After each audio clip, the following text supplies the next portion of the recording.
As we get farther and farther into our topic of geometry, I'm going to pause for a moment and go over some of the vocabulary. Of course, vocabulary in any subject opens the concepts to you.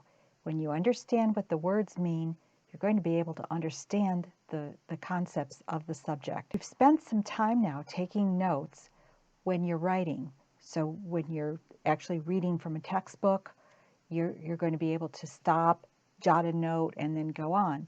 You've used your notes in order to make sentences and paragraphs. Now I'd like to give you a chance to try to take notes from when someone is speaking to you. So a teacher often does this in your classroom, and you should be ready to write down important information. Obviously, if your teacher takes the time to write something on the board, that's probably a concept or a word that you're going to be using again and most likely will end up on a test or a quiz. The vocabulary words for geometry are many, but they do make sense. And I think that you can try to put these into your notes as simply as possible with your understanding. You may have to go back and listen to this video again if you didn't catch it all the first time, but that would be good practice for you to take notes while someone is speaking. Our first vocabulary word, point. This is the geometric symbol for a point, just a dot, and it means a location in space. So a point would be the point of the marker, the dot on the I in. Those are all points in space. We've got a point here at the edges of our cards too. Line. A line is a collection of points. See, this is where I'm not going to write it down for you. You're going to hear what I'm saying and try to jot it into your own notes. Line is a collection of points. The symbol for a line is this with arrows on both ends. That signifies that the line continues on in space forever. If you see a line in your classroom or in your home, perhaps the edges of your blinds on the window, that line would be extended in both directions forever. A plane is a collection of points on a flat surface. This board is a plane. The wall is a plane. My face is not a plane. They've got things sticking out on it. So we're talking about a flat surface, points that are on a flat surface.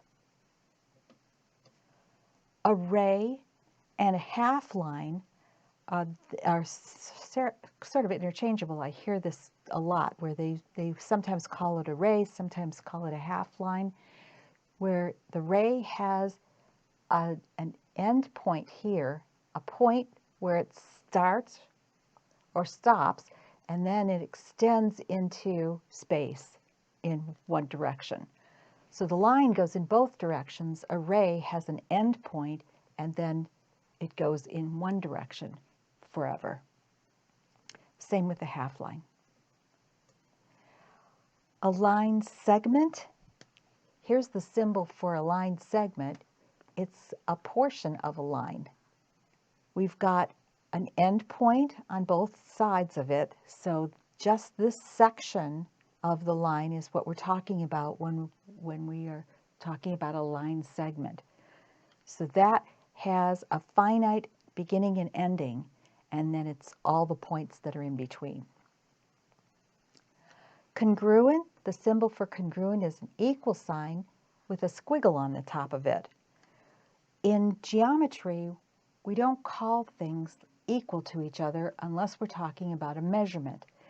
So if you're talking about the measure of an angle, like 30-degree angle, maybe you have a 30-degree angle in one triangle, and that is similar to a 30-degree angle in another triangle. We can say that 30 degrees is equal to 30 degrees, but when you're talking about comparing the angles of one triangle to another, even though they're both 30 degrees, you would say that angle A is congruent to angle Z, let's say in the other triangle. So if we have this setup, these are two separate triangles. We have maybe A, B, and C, and maybe this one is X, Y, and Z. We might be able to say that angle A is congruent to angle X. Angle A is congruent, my pen's not writing, is congruent to angle X. But it's not the same angle. We can't say that angle A equals angle X unless we put a number with it. So all we're talking about now is understanding that these two angles are similar.